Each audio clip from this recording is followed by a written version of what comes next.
vous aviez 1800 foyers en France qui payent tellement peu d'impôts par rapport à leurs revenus qu'en réalité, ils payent la moitié de ce que vous payez, vous et moi. Ces revenus sont conservés dans des holdings et donc vous n'avez même pas besoin de liquider vos revenus. Ils sont placés dans des holdings et vous n'avez pas besoin de les déclarer. C'est au-delà de l'injustice, on a une vraie inefficacité. La gauche sort sa calculette à Blois. Les socialistes ont tenu les comptes. Taxe Zuckman à 15 milliards, suspension de la réforme des retraites, plan de relance du NFP aux socialistes, en passant par LFI. Chacun a son contre-budget, mais ces programmes sont-ils crédibles? Bonjour Anne-Laure Delatte. Bonjour Guillaume Erner. Vous êtes économiste, directrice de recherche au CNRS, membre du laboratoire LEDA de l'Université de Paris-Dauphine. On vous doit l'État, droit dans le mur, c'est aux éditions du Seuil. Peut-être tout d'abord une question de méthode, Anne-Laure Delatte. Est-ce que vous êtes engagée, est-ce que vous êtes impliquée dans ce programme ? Alors absolument pas. Je parle avec les gens qui me consultent et donc souvent... il s'agit de partis de gauche, donc j'ai été auditionnée plusieurs fois, ou alors j'ai des discussions avec des partis. J'étais aux universités d'été des écolos, par exemple, la semaine dernière.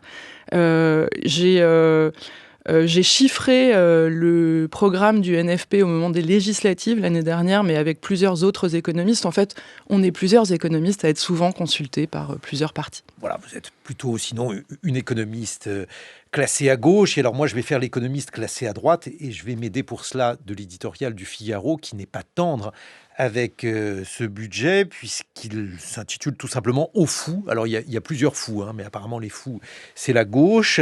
Alors pourquoi ce budget est-il un budget fou selon le Figaro? Parce qu'il conduirait, je les cite, à travailler moins, à dépenser plus et à taxer à tout va. Ok.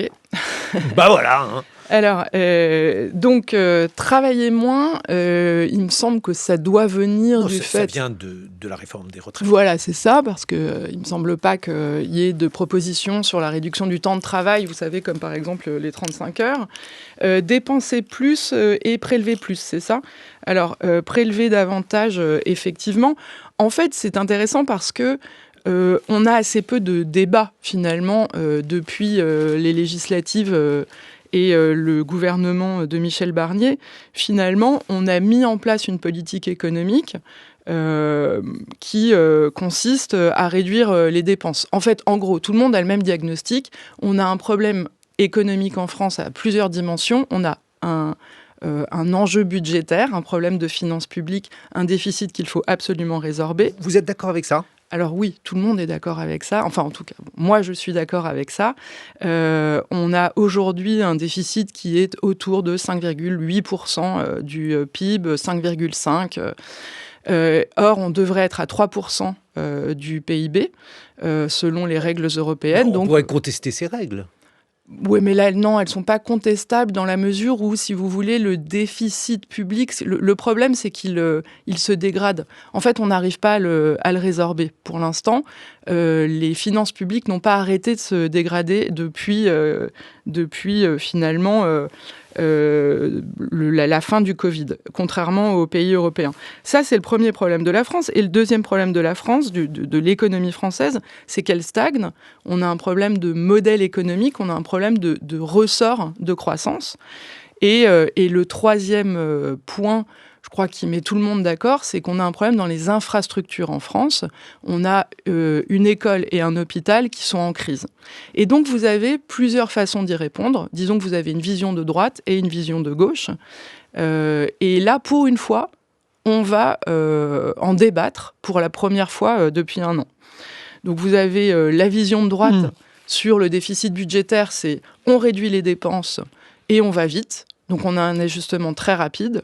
Alors que la vision de gauche qui nous est proposée, c'est on réduit beaucoup moins vite, c'est-à-dire qu'on fait un choc, une thérapie de choc.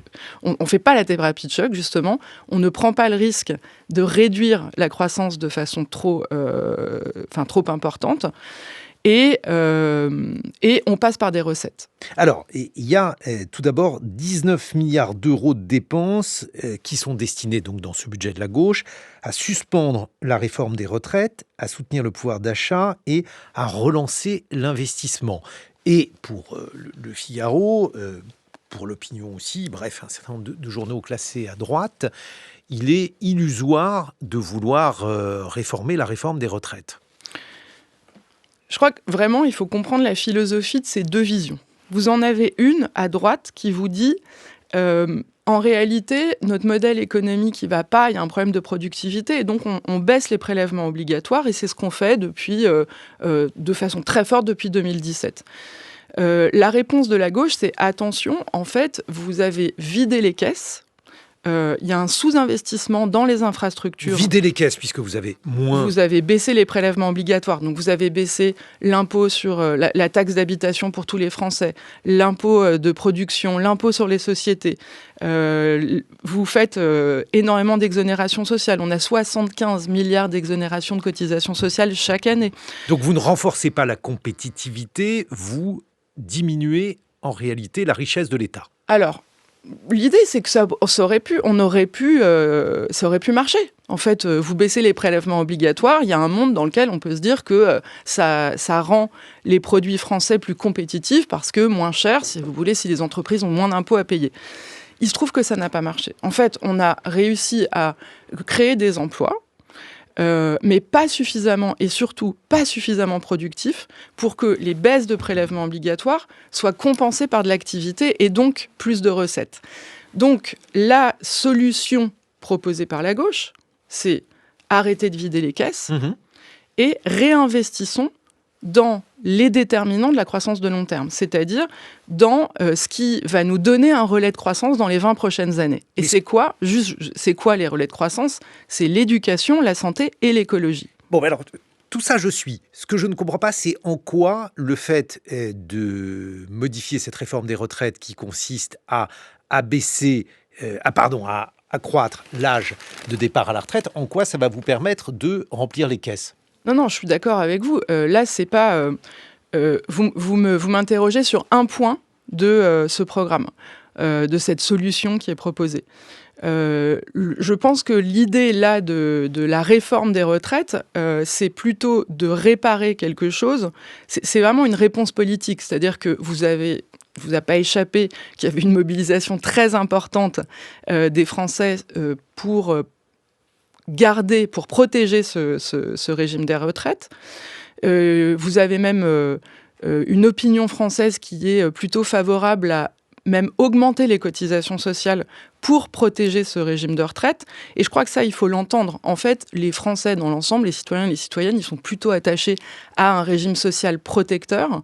Et donc, vous avez eu cette mobilisation. Et là, la gauche leur dit « Ok, on vous a entendu, contrairement au gouvernement, contrairement à la résistance politique qu'il y a eu en face, on vous a entendu et on va revenir à 62 ans. » Alors ensuite, on a cette taxe Zuckman. Alors la taxe Zuckman, elle porte sur les patrimoines supérieurs à 100 millions d'euros. Elle prélève 2% sur ces patrimoines et elle rapporterait 15 milliards. Alors ça a été vraiment très débattu l'année dernière. On a des recherches qui sont aujourd'hui extrêmement documentées. C'est même, alors en fait, ça s'adresse aux ménages qui ont un patrimoine supérieur à 100 millions d'euros. Pourquoi ? Parce qu'on s'est rendu compte que vous aviez 1800 foyers en France, c'est très peu, qui payent tellement peu d'impôts par rapport à leurs revenus effectifs qu'en réalité, ils payent la moitié de ce que vous payez, vous et moi. Et comment font-ils ? Ils optimisent. En réalité, en fait, l'essentiel des patrimoines et des revenus sont dans des holdings à l'étranger ou en France. Ces revenus sont conservés dans des holdings. Et donc, si vous étiez dans cette situation, Guillaume, en fait, vous n'avez même pas besoin de liquider vos revenus. Ils sont placés dans des holdings et vous n'avez pas besoin de les déclarer. Alors, qu'est-ce que ça veut dire ? Ça veut dire que ces gens-là, en fait, payent moins d'impôts que le reste des Français. Qu'est-ce que c'est ? C'est une source d'inefficacité.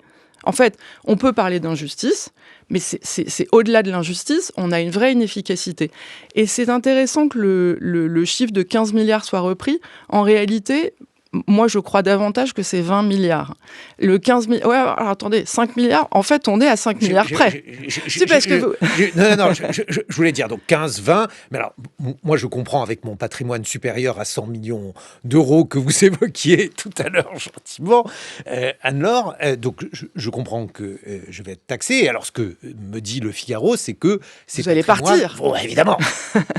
Alors, c'est intéressant parce qu'on vient d'avoir une note du Conseil d'analyse économique qui vient de sortir la semaine dernière, qui étudie une expérience politique qui a été faite en Norvège et qui montre qu'en réalité, l'exil fiscal est anecdotique. Si vous voulez, vous avez extrêmement peu de réactions sur l'investissement, sur l'activité économique quand vous taxez des très hauts patrimoines.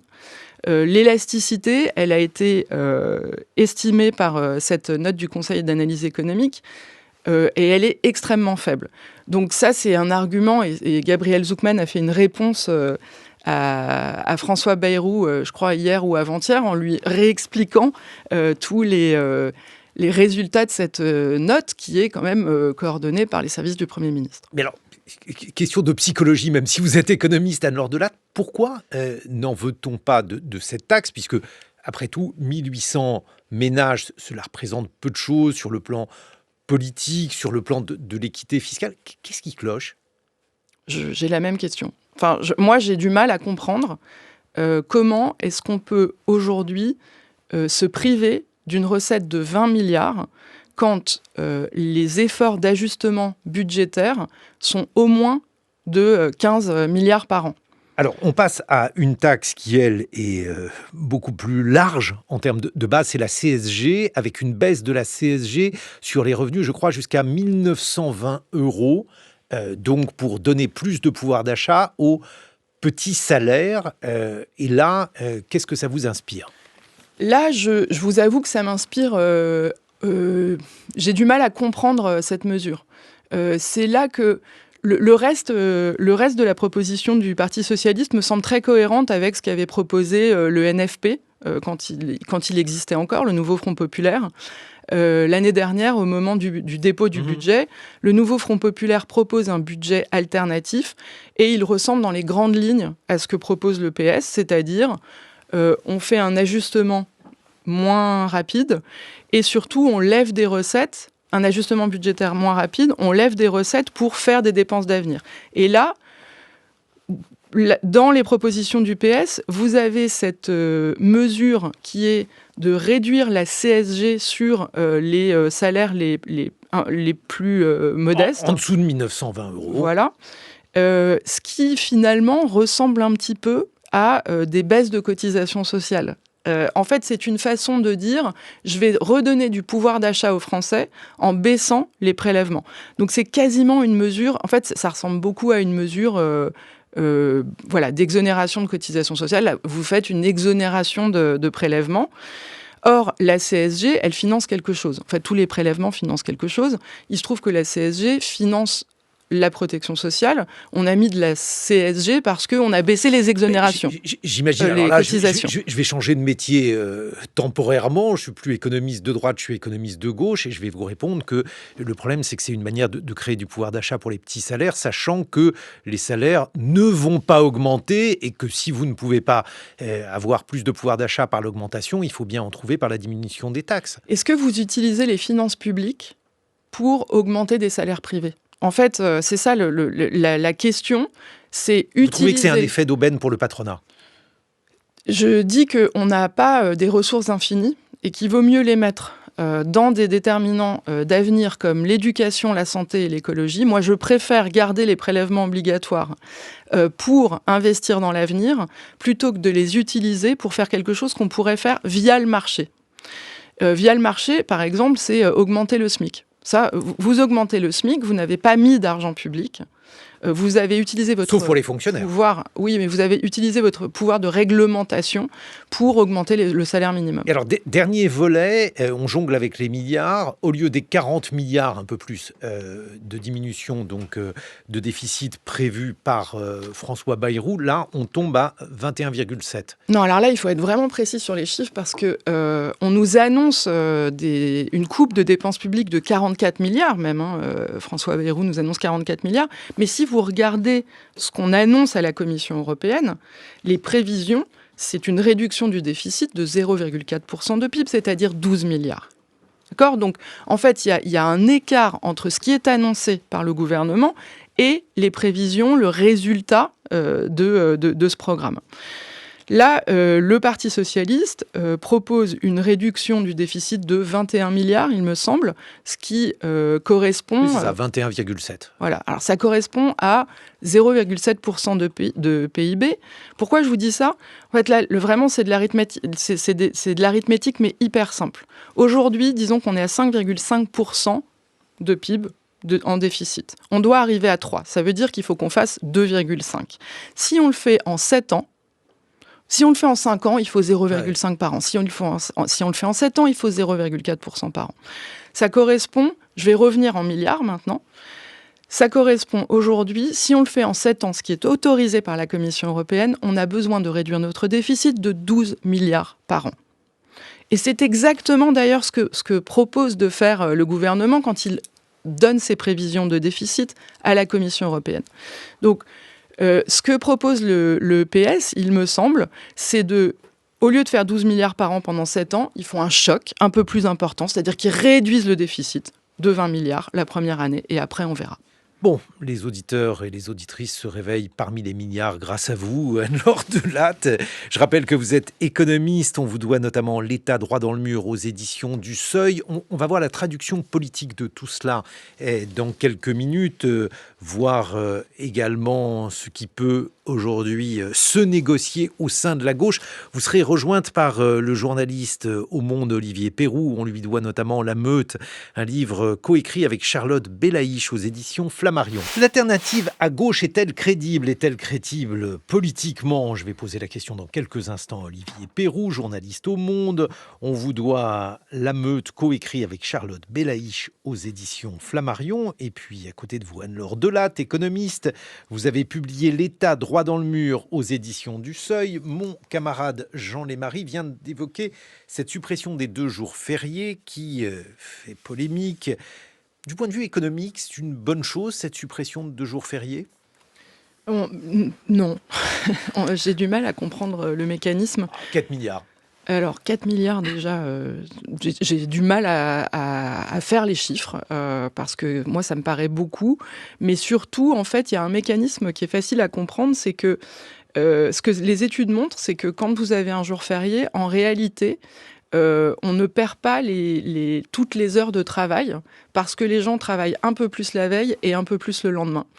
Et en réalité, donc un jour férié, ça ne correspond pas à vraiment un jour de moins de travail. Donc ça, moi, ça me convainc pas mal en mécanisme que travailler 2 jours de moins va vraiment vous permettre de récupérer autant de recettes.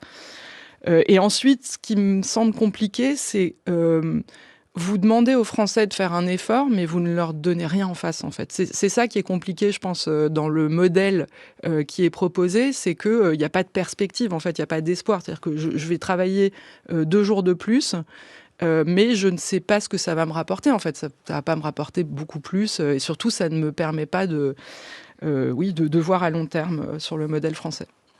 Olivier Perroux, un peu de politique.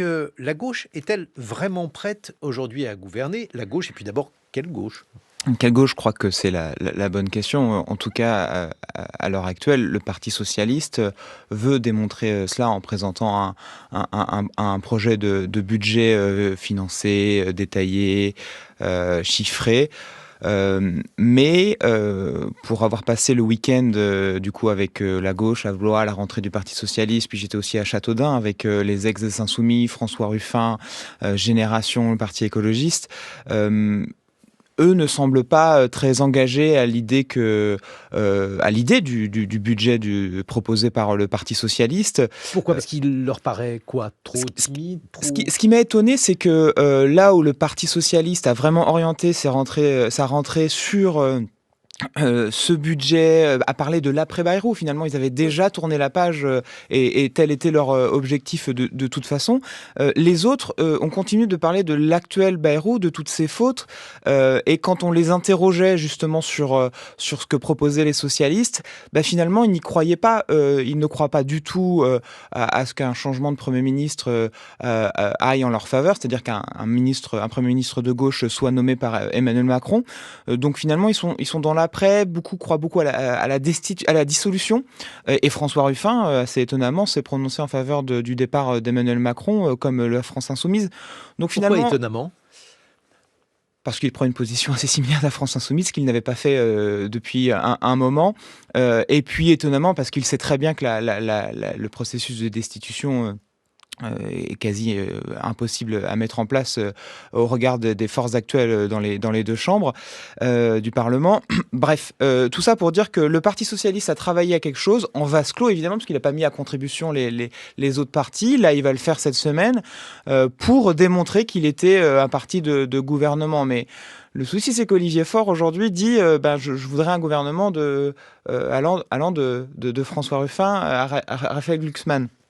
Alors c'est comme le jeu de la primaire, souvenez-vous, il disait aussi je veux une primaire de Raphaël Glucksmann à François Ruffin. Sauf que François Ruffin dit oui à la primaire et Raphaël Glucksmann dit non. Et à ce gouvernement de gauche, Raphaël Glucksmann dit oui, mais François Ruffin dit non. Donc bref, en l'état actuel, je trouve que la gauche elle-même n'est pas d'accord, avec elle-même.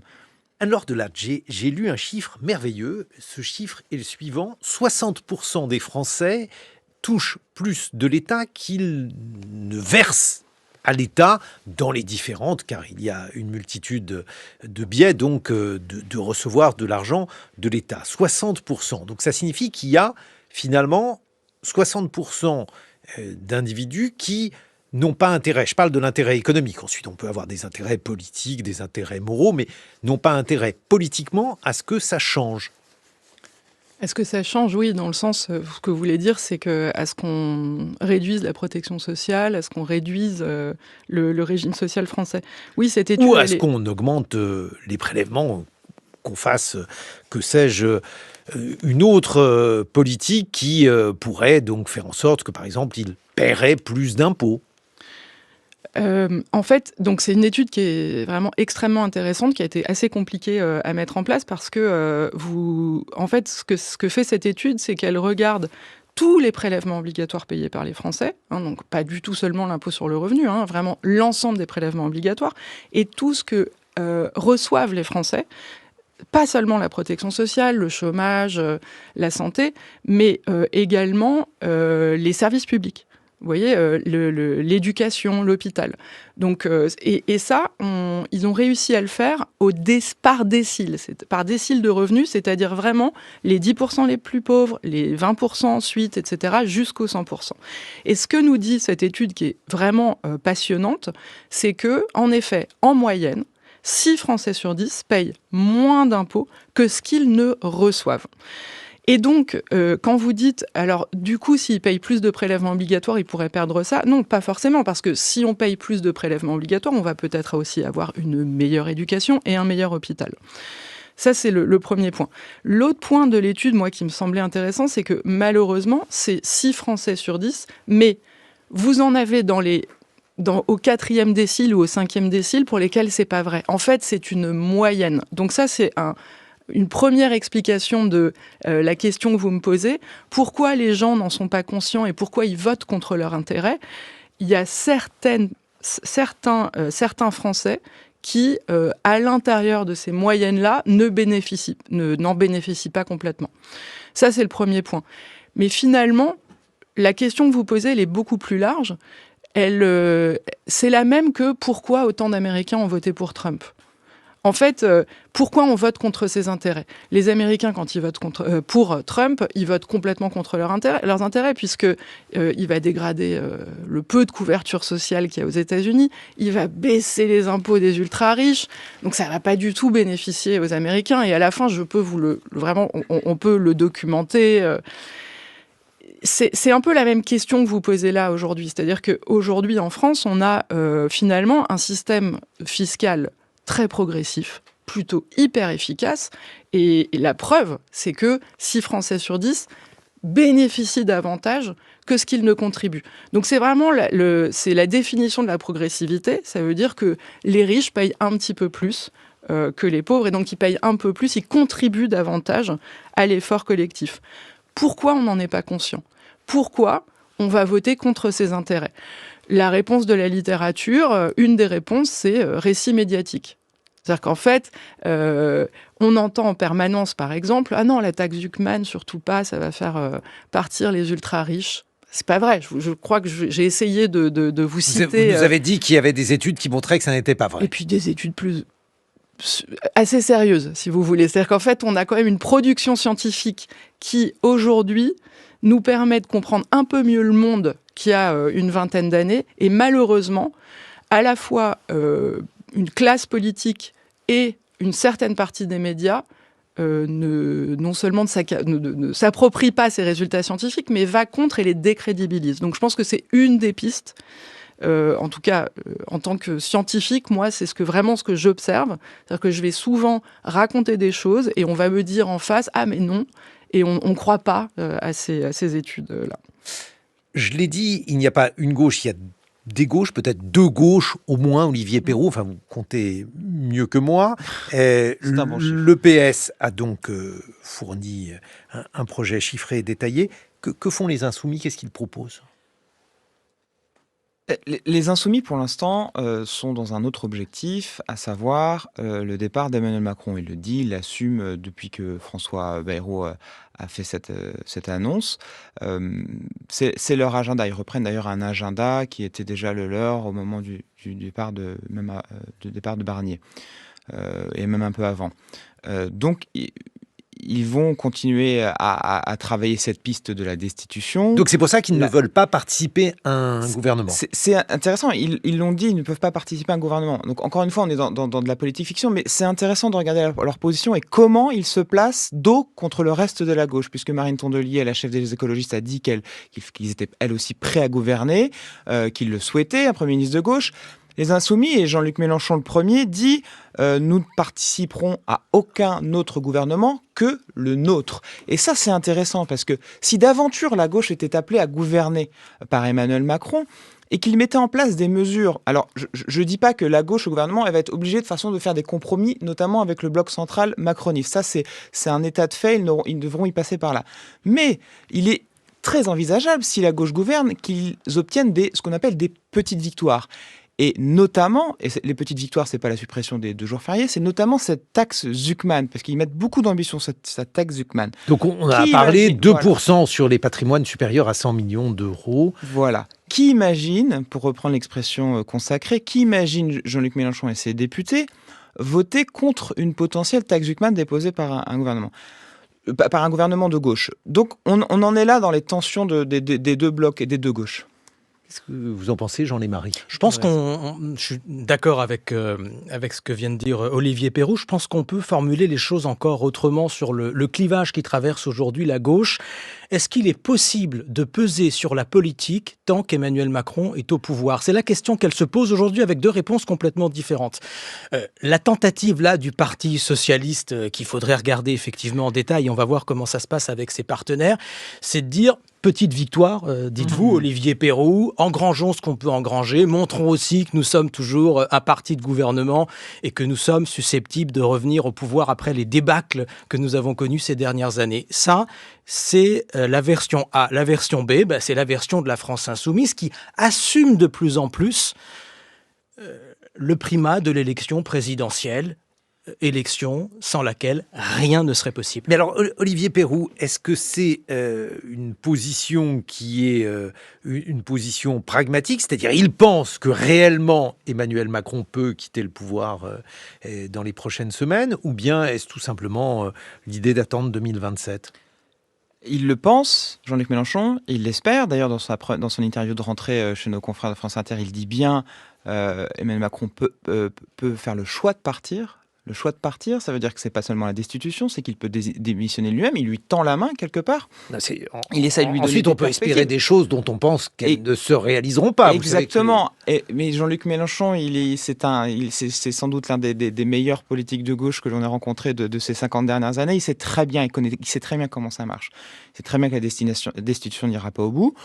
Éventuellement une dissolution, mais il faut faire attention avec la dissolution parce qu'elle ne sera pas, selon les études, elle ne sera pas forcément favorable aux insoumis. Ils peuvent perdre des plumes. À un an d'une élection présidentielle, c'est quand même assez étrange. Il y a les municipales, mais bon, il va falloir gagner. Alors, est-ce que Jean-Luc Mélenchon pense qu'Emmanuel Macron va démissionner?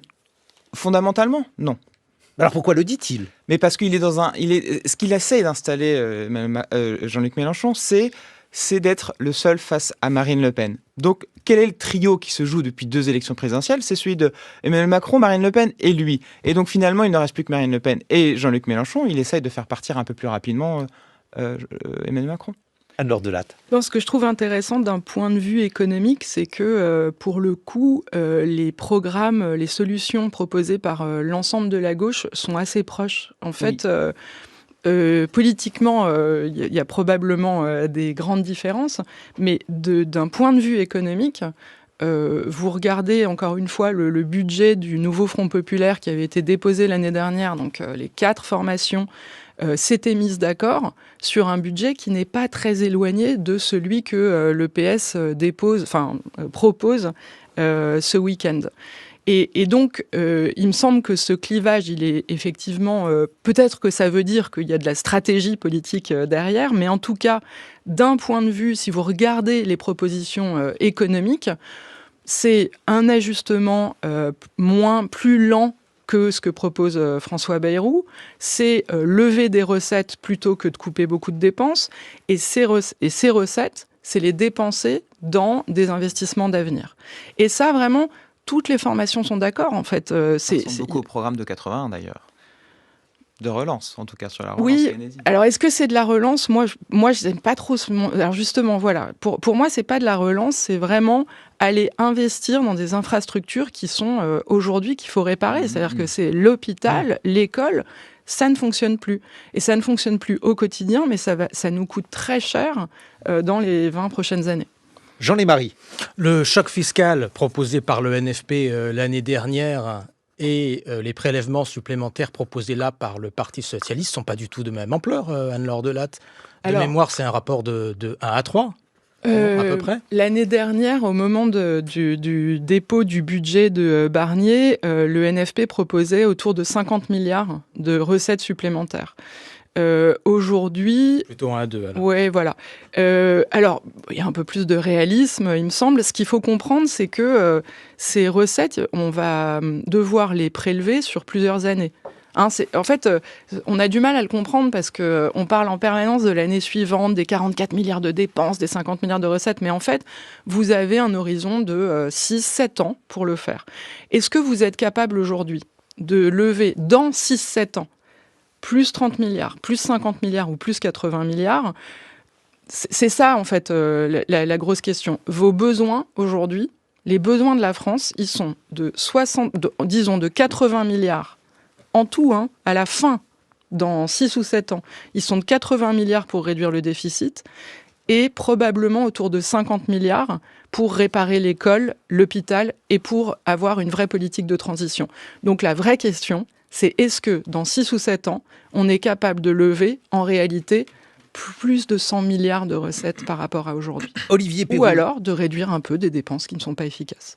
Olivier Perroux, l'un des soucis des socialistes, c'est que si d'aventure une socialiste était appelée à Matignon, les socialistes ne pourraient pas gouverner seuls.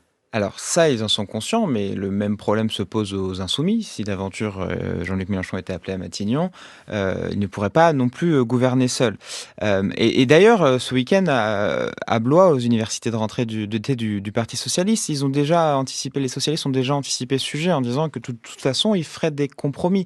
Ce qu'ils essayent de mettre en place aujourd'hui, les socialistes, avec les écologistes, plutôt, ceux qui sont partants pour gouverner avec eux, c'est une espèce d'accord de non-censure inversé. C'est-à-dire ce que François Bayrou avait fait avec eux, eux veulent faire avec le reste du bloc central et des ministres de la Macronie. Et d'ailleurs, il y a eu alors François Bayrou a été assez intransigeant. On parlait des 2 jours fériés de tout à l'heure. Il dit un seul, mais pas 2. Ça, c'est évidemment une ligne rouge pour les socialistes.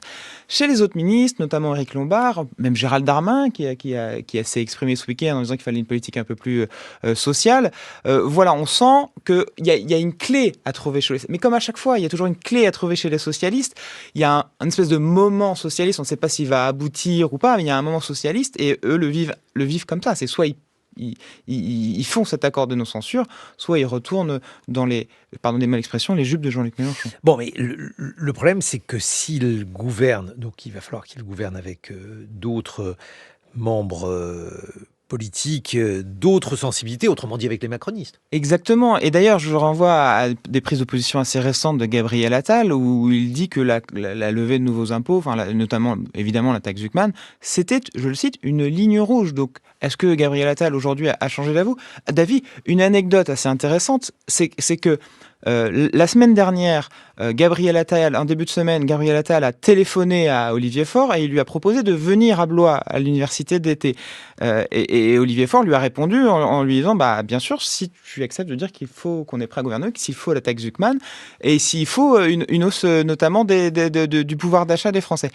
Gabriel Attal n'a pas rappelé Olivier Faure, donc je pense que c'est un début de réponse. Bon, mais il faudrait quand même comprendre cette histoire de taxe Zuckman. Politiquement, l'hostilité à la taxe Zuckman, parfois les politiques savent compter lorsqu'il s'agit, lorsque cela concerne 1800 personnes. Alors certes, ça peut peser dans une élection 1800 personnes, mais le chiffre du patrimoine est tellement élevé que cela concerne une poignée d'individus. Pourquoi être contre une telle taxe ? Je sais bien que la philosophie et la morale, ça compte énormément pour les politiques, mais souvent il n'y a pas que cela. Pourquoi l'opposition du bloc central, vous voulez dire ? Je crois que c'est une question d'identité politique, d'ADN politique. La Macronie, c'est... Alors, Boris Vallaud a une expression que je ne reprends pas à mon compte, mais il dit que de toute façon, le refus des macronistes s'explique principalement parce que même Macron veut rembourser ses bookmakers de 2017. Ce qui veut dire par là, c'est que c'est une question d'ADN politique. Le macronisme s'est défini comme justement le refus de création de nouveaux impôts. La taxe Zuckman est devenue un totem, et comme on est en fin de mandat d'Emmanuel Macron, ils ne veulent pas revenir sur cette identité politique. Mais est-ce que ça peut durer encore longtemps ? Ça, c'est un vrai sujet. Je veux dire, le débat aujourd'hui a un peu dépassé tout ça. Est-ce que finalement une taxe Zuckman à 2%, à 1,5%, à 1% ne va pas se poser dans les prochaines semaines ? Anne-Laure Delatte ? En fait, on ne peut pas se passer de ces recettes qui s'élèvent à 20 milliards d'euros. 20 milliards d'euros. Donc, il me semble que ce que ça montre, c'est que voilà, ils sont dans une impasse politique, c'est-à-dire que on nous dit en permanence la France est au bord du gouffre, les marchés financiers vont bientôt arrêter de nous prêter, mais on est prêt à renoncer à 20 milliards de recettes qui sont extrêmement documentées, encore une fois, par un nombre d'études scientifiques qui me semble vraiment très élevé par rapport à plein d'autres mesures économiques, qui est soutenu par 7 prix Nobel il y a 1 ou 2 mois, de façon vraiment sans aucune ambiguïté. Et juste un point, j'en parlais avec une économiste de marché il y a quelques jours, et elle me disait... oui, à un moment, on va peut-être avoir des problèmes. Il peut avoir des tensions sur les marchés financiers. Et elle me disait, et la taxe Zuckman, en fait, ça ne ferait hurler personne sur les marchés financiers parce que, bon, vous savez, les investisseurs japonais, ils sont pas hyper sensibles à ça. Et en fait, elle-même ne comprenait pas pourquoi on ne met pas en place cette... Et on voit d'ailleurs... Olivier Perroux, vous avez la conclusion. Sur cette taxe Zuckman, d'ailleurs, on voit que la Macronie est vraiment face dans ces derniers retranchements parce qu'ils utilisent cet argument assez étrange qu'on a déjà utilisé sur plein d'autres projets de loi. C'est la taxe Zuckman, oui, c'est bien. C'est Amélie Montchalin qui dit ça. C'est bien, mais il faut le faire au niveau européen. Il faut qu'on discute, mais on sait que ça va prendre des semaines, des mois, sinon des années à discuter au niveau européen, alors qu'ils ont l'occasion de le faire maintenant. Donc, on est un peu dans les dernières séquences, je pense, peut-être de céder sur ce point. Et donc, un pronostic là-dessus, ils vont maintenir évidemment cette demande, la gauche, et les macronistes vont refuser. Oui, mais là, il y a aucun scénario justement de négociation avant Bayrou. Ce qui se joue aujourd'hui à gauche, c'est vraiment l'après Bayrou. Merci beaucoup Olivier Perroux. La Meute, c'est l'ouvrage que vous avez consacré à la France Insoumise avec Charlotte Belaïch, et c'est aux éditions Flammarion. Anne-Laure Delatte, L'État droit dans le mur, et c'est aux éditions du Seuil.